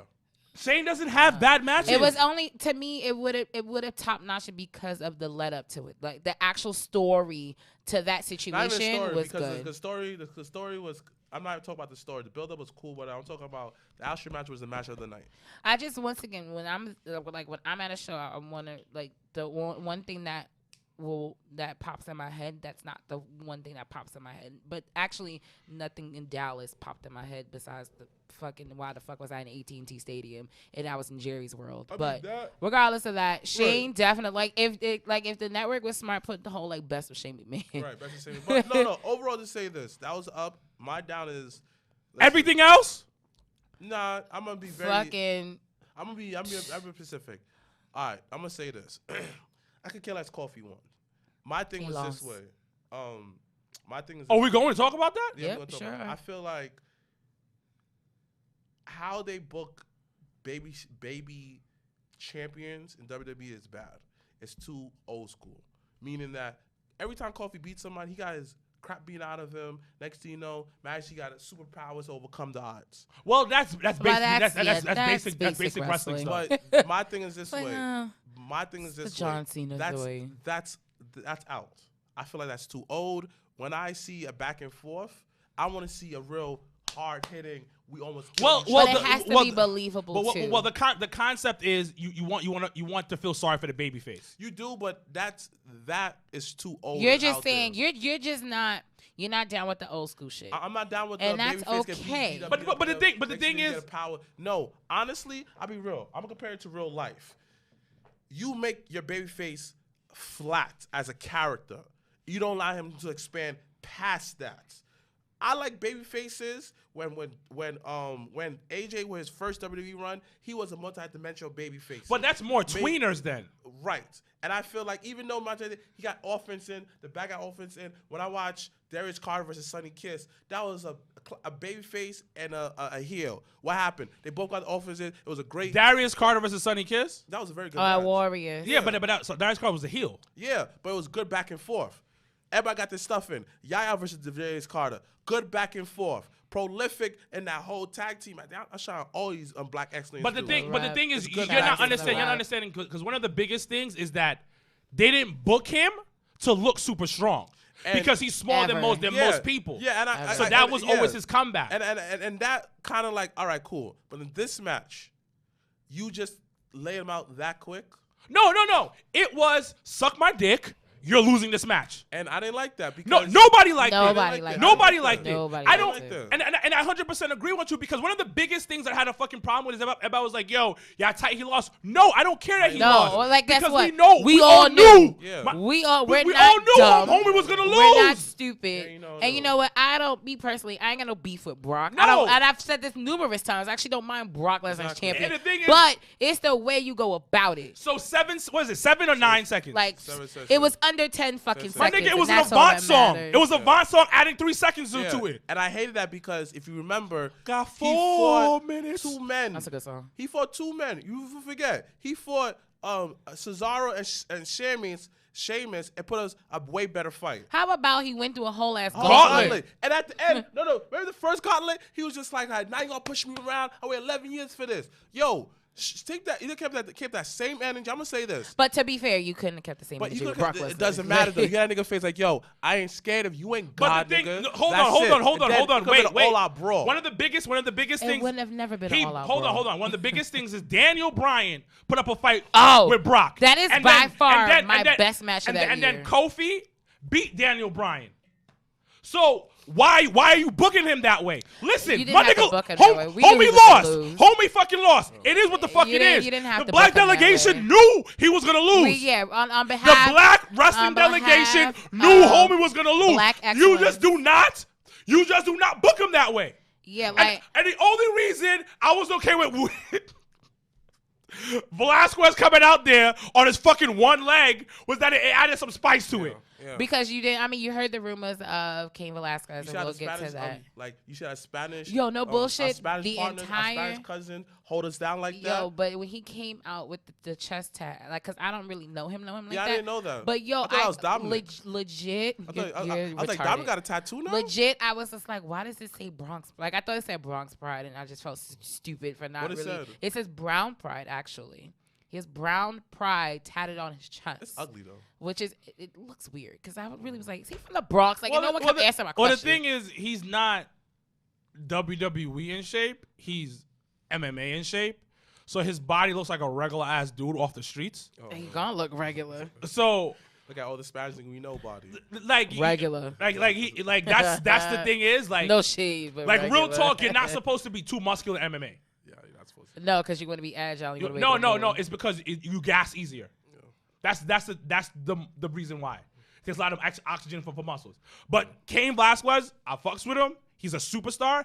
That storyline works. Yeah. Because It he does. whooped Brock's and ass. once again, And the thing about it, it's money. It's a money segment. I don't give a fuck. You get your money. But I'm not gonna stop. book the it better. hustle, but I will But, once again. of Shout course, outs if Eddie was to. alive, that would never happen though. We actually do not know what would happen if Eddie was alive. That's his son though. It's not. But anyway. Boy, yes it is. not. No, it's not his son. Boy. Yo. Boy. Happy belated birthday To Eddie. Guerrero. Dominic's Yeah. pops. It's not Dominic's Yo, pops. Eddie smashed Stop. Dominic's pops and said on some like, nah, I don't want a family. You're a whore. My son Ray would He Okay, already well, had a family. He had 2 daughters. Fuck is But- wrong with no, you? no, Hold on. No, back in the day. Moving forward Back to in the Raw. day. Anyway, Eddie's pops. Okay. See, Eddie would have beat Cool Brock, story, but bro. he did beat Brock. he did. He did. If Eddie was because alive, that's it would how. never happen. Because guess what? That's how they fucking booked it. So if they would have booked. What I told you about breaking the Kofi, fourth wall? But I'm just. We just said here. It spoke about it being booked a certain He way. won the custody battle. Like. Exactly. No, Ray won the custody battle. yeah. So he is Ray. So Ray is Get the it father. together. Stop On breaking the paper. 4th wall. On paper. No. God damn it. paper. But before we do move on to our wrestling recap, because we once again have restructured the show a little bit to add some saison to the show, I do want to shout out to Brock Lesnar, because people don't give Brock enough credit at times, because all they just get tight is like, oh, Brock's champion again. But Brock's face, Oh, he when sold that. Cain He looked mad Velasquez pussy. came out, Brock was looking mad pussy. man was scared out his ass. It was like he saw a fucking ghost. Looked like And booty cheeks. honestly you said Pikachu? Booty cheeks. Booty cheeks. He was scared like booty cheeks.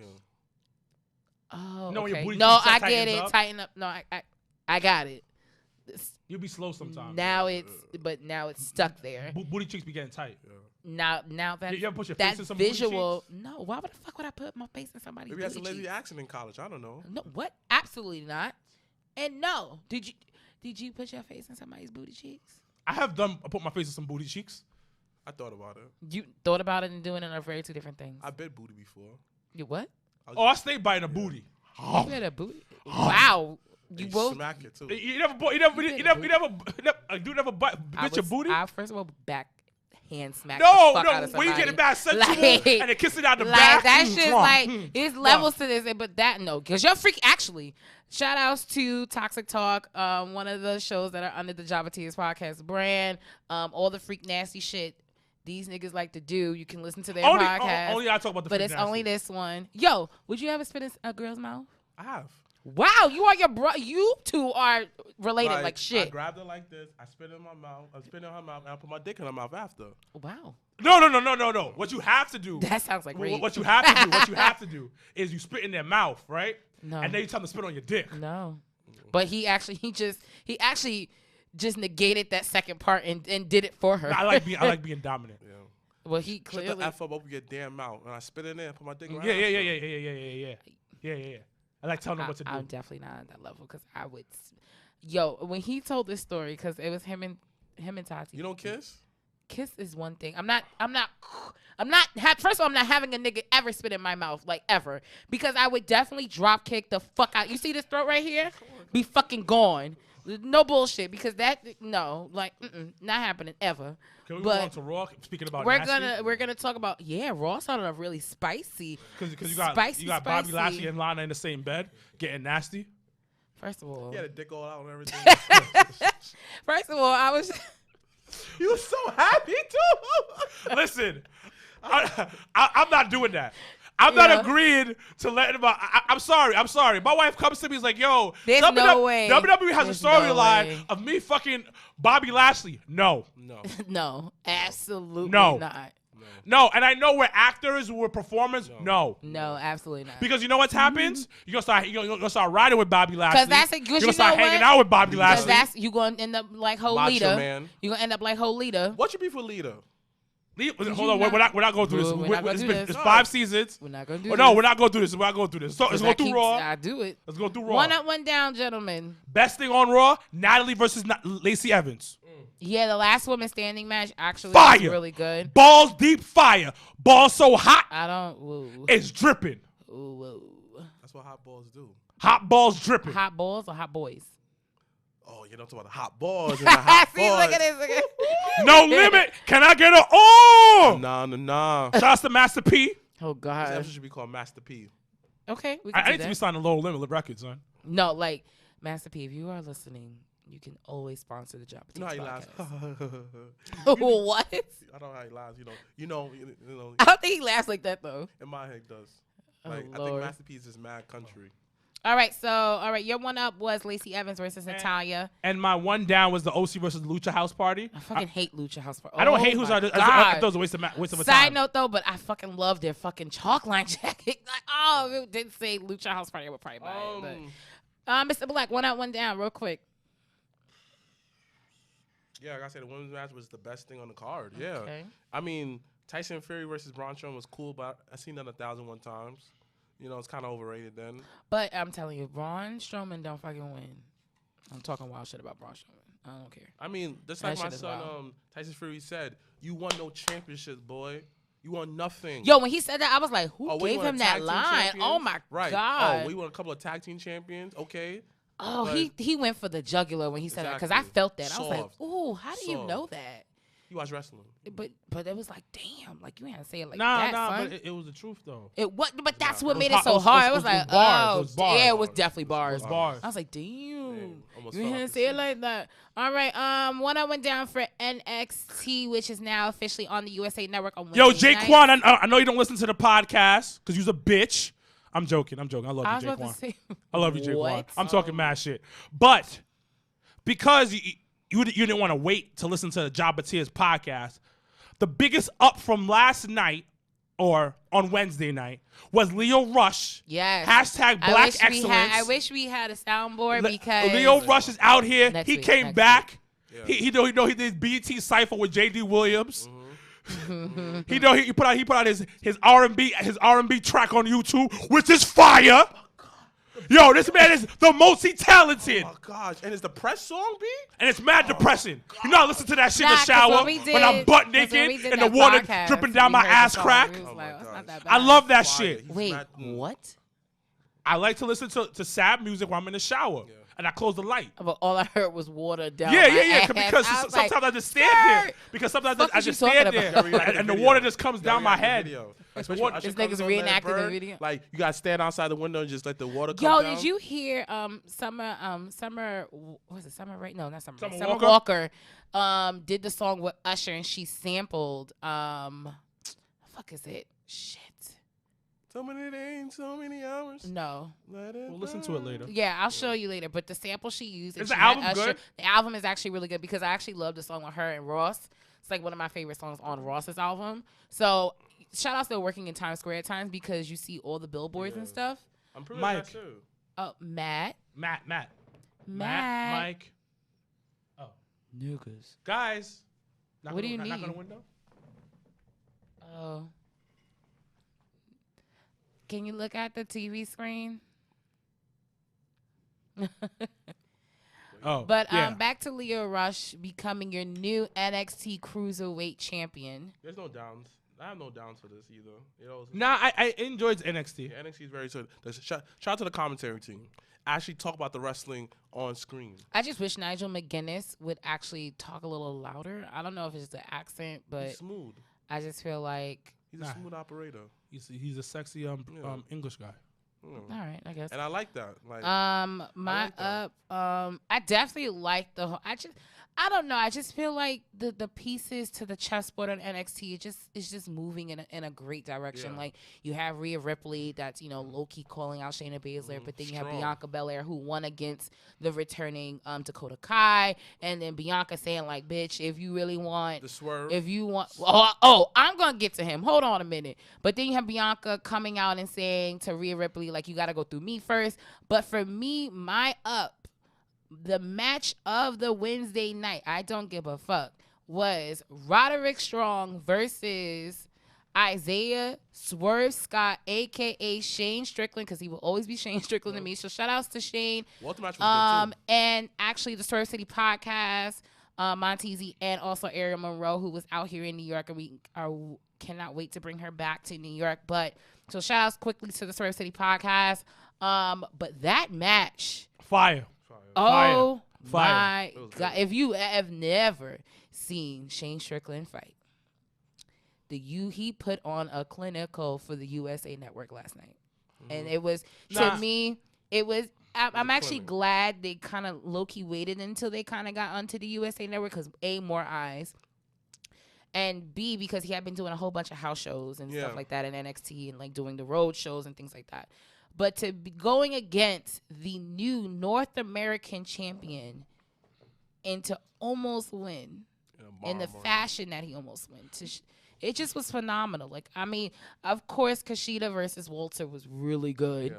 Like, really good. That was my favorite match But personally. Shane versus Roddy, and just after the match, he had Patrick come out and show how not strong Roddy is. There's a lot of just building that's going on. So this is my thing, and I enjoyed NXT. I thoroughly enjoyed what NXT did. My only issue is with NXT, up the production. Yeah. Please up the production. Give it a year. I give get it that. 365 I get that. But, ladies and gentlemen, I like some lights. I like some showing off, me. Yeah. I like some fancy shit. Like Get some me some sexy camera angles that like swoop around my head. Listen, y'all niggas on Mondays and Fridays, you get pyro. You get all that No. shit. NXT is on network television. That doesn't mean No, that. no. USA is tossing bread.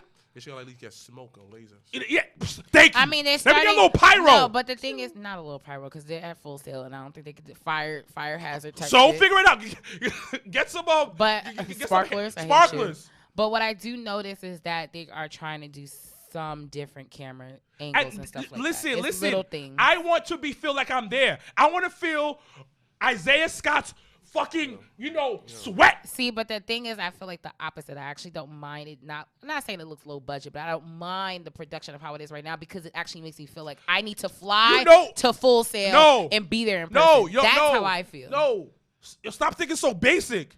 It's not basic. Basic No, is you just like, thinking basic? oh, let me sit home and just watch it No, and make it you're feel like it's 4D and I'm there. No, bitch, get on the plane, go to fucking Full Sail and go see No, that shit live. no. If it's Be on a part of the if it's on audience. production They're gonna television, if it's on production broadcast television, bruh, I want some camera angles that's flipping around my head. I want some 4K shit. I want some fly shit. I think Watch that, Mondays and Fridays. I think that one thing that will set WWE apart. No, you a hater. I want fly shit. I just like it and that was my thing. Like when they started talking about, the whole comparing AEW and NXT and blah, blah, blah, blah. I was the first one to say, I actually think it is a brilliant idea for them to stay at Full Sail, to actually have this arena, to have and build. Thank you, Ralph there. Reigns. Thank you for complimenting on my jacket. But Good guy. I just feel like it's a different feel. Like I think with time they will give you the whole production you're looking for. But right now, I think it is in the space it needs to be in. Okay, Big Mama. Just saying. All right, let's move on to AEW. It's the second week. They were in Boston, fucking Massachusetts. Boston? Fuck the Red Boston? Sox. Fuck the Fuck Patriots. Boston. Oh shit, the score. Pass me my phone, please and thank you. They're Shut the fuck up. They're losing. Shut up. Did you think they're gonna win? AEW. Shut up. AEW went up, went down. You can go Black. This is the part where we talk about the commentary because it is definitely. I thought I was the only one until I saw someone else post about that shit today, and I was like, "Boof." Like overall, In the it's mic. just like, I can't get into the like I watched that over. 14-14. Boom. I watched that over. Let's go Giants. I watched it over NXT because I can watch NXT anytime. Well, no. I do the reverse. I watch NXT. It's hard to watch NXT anytime. No. They put it on the WWE Network the day after. What time? Because it doesn't come on right away. No. It's gonna be. It's not like at midnight, but it comes on the day What time? after. What time? I think it's 10 o'clock because Greg Brock told me it was 10 But o'clock. regardless, the not the trick, but the thing I do, what I did yesterday was I watched NXT at 8, and because AEW replays right immediately He has to after. be up early.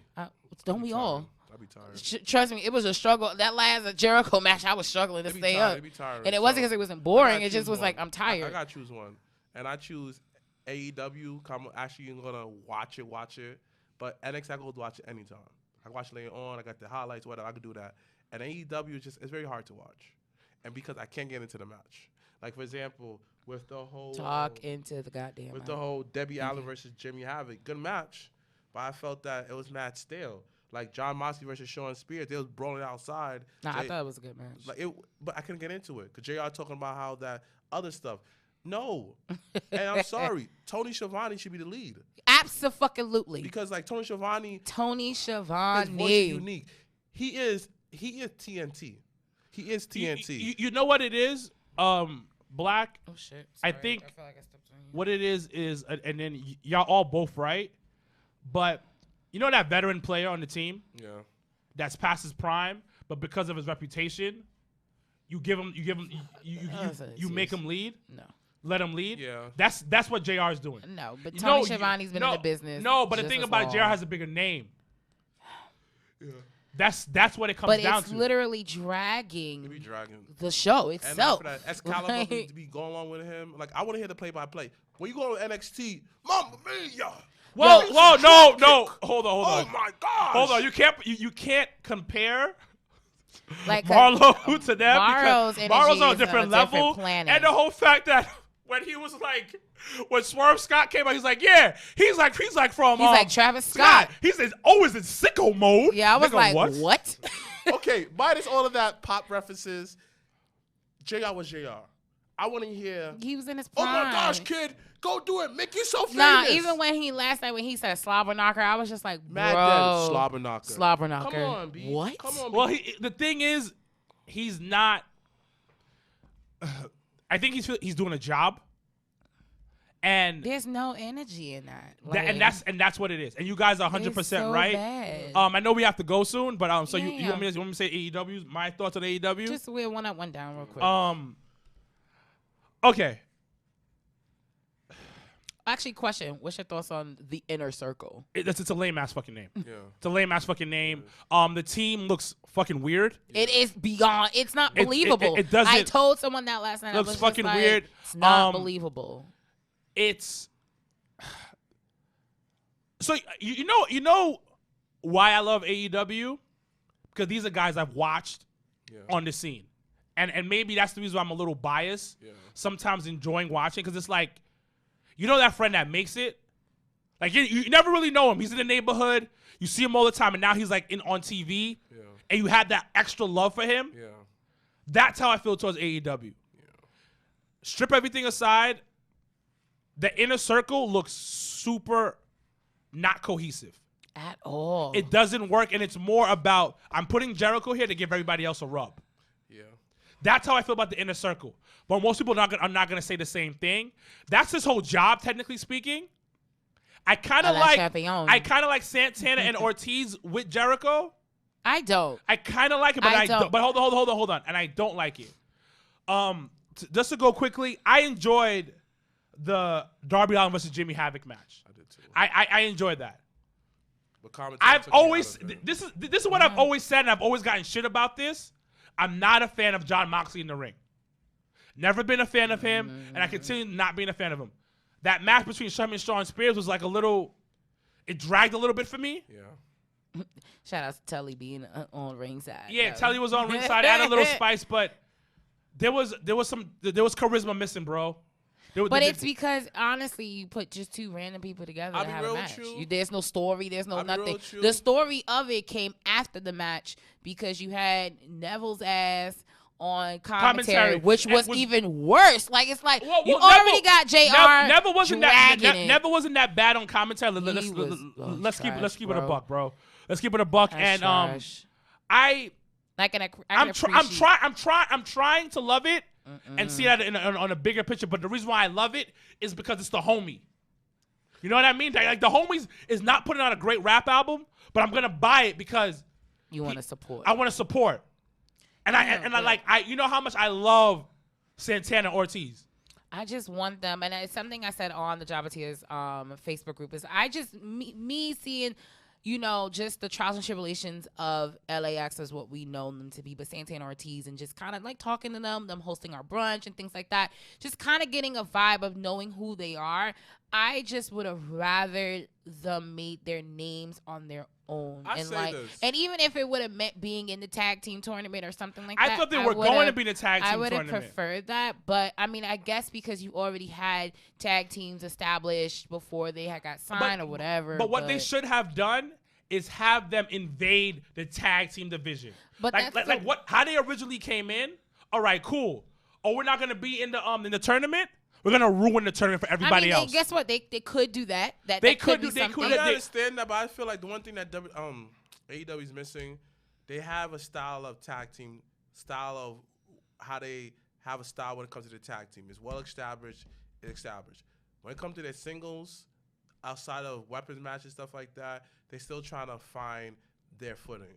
They have a lot of them still have that WWE style. Yeah. There's no AEW style for a single wrestler. Well, a lot of them don't have a style at all. Exactly. A lot of television style. So, don't get me wrong. We need to talk about one thing.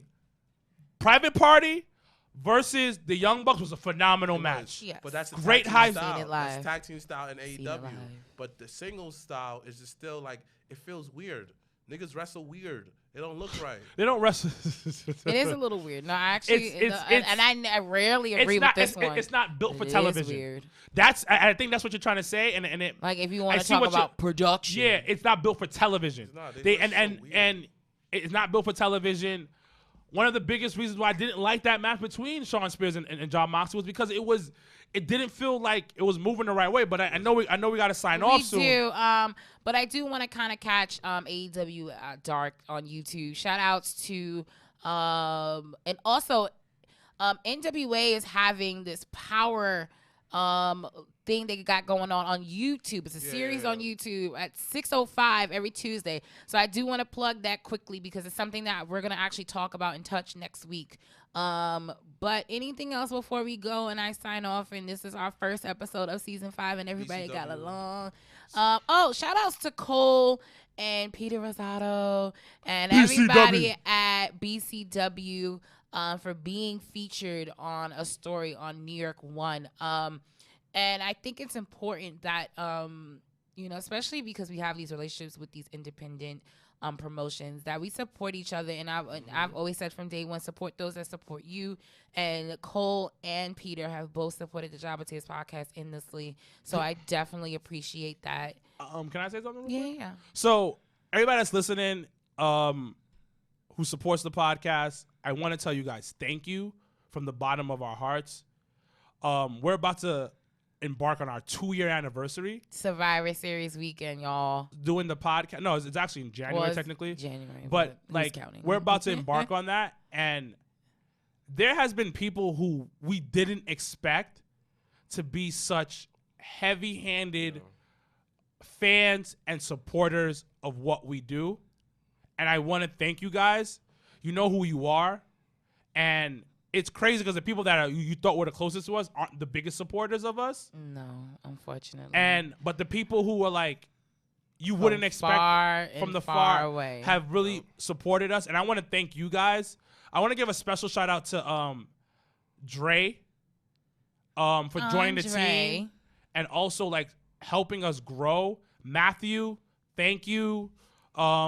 Definitely shout outs to also to I almost said their regular ass names, but Marcus Marquis. Just say prolific. And I'm not gonna say prolific. I'm gonna say the two names that I want to say. No shade to Tyree, but I'm gonna say Marcus Marquis and Isaiah Wolf because these are my brothers inside and outside of wrestling. And for them to be a part of not only our family personally but professionally and help us kind of reach places and reach ears that we have not been able to. Also, wait, before I was interrupted because that was funny and true. But once again, shout outs to you two and to Prolific taking over the NYC tag team division. Hi, Blue. Blue looking like a dad. Dad bod. Also, one of my biggest shout outs, and I don't think I thank him enough, is Joaquin Morales, the owner of Battle Club Pro. Because hold on. Let me because I usually don't get this emotional on the podcast, but I just want to thank him because real talk, guys, like he helped us infiltrate the indie scene in New York. Absolutely. Like without him, we wouldn't be able to do what we're doing right now. I want to give a special shout out to Amazing Red because. And I know I don't talk much about my training at Hog, whatever, but one of the best advice he ever gave me was like, yo, stay humble and fuck everybody else. Yep. And that's just kind of been our motto the past 2 years. Yeah, and it's like we took this month off, and I saw a lot of how people move. And I want to thank our true supporters. And I really, really appreciate our true support. And I'm saying I'm mumbling and keep saying it over and over because we have to go. But like, you don't understand how much we put into this, and the people that really support us, give us constructive feedback, and try to help us grow as a podcast and as a brand.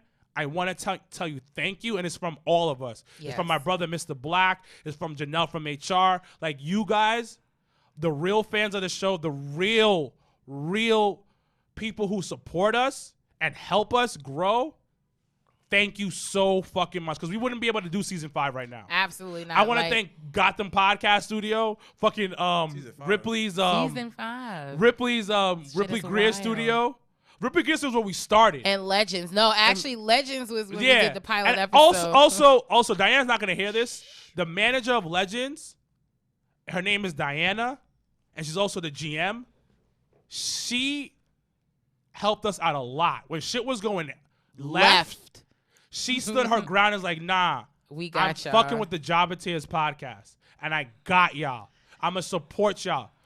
And I just want to thank everybody that's listening right now 20 by 20 podcast, ACPC podcast, Weed and Wrestling podcast. Am I missing somebody else? You're missing a whole bunch. Like those we Wrestling just Girls don't podcast. Oh, speaking of those Deadass wrestling girls, dead ass girls. Dead ass girls, dirty ass chicks. I love y'all too, but man. speaking of those Nasty wrestling girls, next Wednesday, at 8 p.m. I don't know if they go live or they just post. But next Wednesday at 8 p.m., I've been invited by those wrestling girls to talk about the progression of women's wrestling. And I am beyond humbled and honored that they have asked me to come on their show. It's something we've actually been trying to do for the longest, and actually because we were running on the same day at the same time, we couldn't do it. But because we finally moved to Thursdays, we were able to now I'm able to do something on a Wednesday night with them. So catch that episode, and we'll definitely plug and give that information of when that episode will be released. But I will be doing those Wrestling Girls podcast next Wednesday. Once again, AEW Full Gear viewing party details will be released this weekend. So stay tuned for that, November 9th. So be sure to be there. Hosted by Felicia Rose and the team at IWW, to Tom and Imani Labels. Shout out to Tom, man. Tom's been out here working. So we got something big. We got something big happening with them with IWW wrestling. Soon come. And then also too, next weekend is a big wrestling weekend inside and outside of New York. In New York, on Staten Island, once again, Warriors of Wrestling will be live in Staten Island, and Mr. Black will be representing the Jabba Tears podcast. So make sure to say hello before to him. Before we get off, if you're listening right now and you're from North Carolina, I was getting there. Oh, I didn't know you were getting there. Did you not read here? Read. So before I was spelled defense wrong. Whatever. I was at work. I can't do 8,000 things. She put defense, like a defense that you lean against. I ain't gonna talk shit because I always misspell shit. I'm fucking time. I'm King Botch. Exactly, in history major. Come on.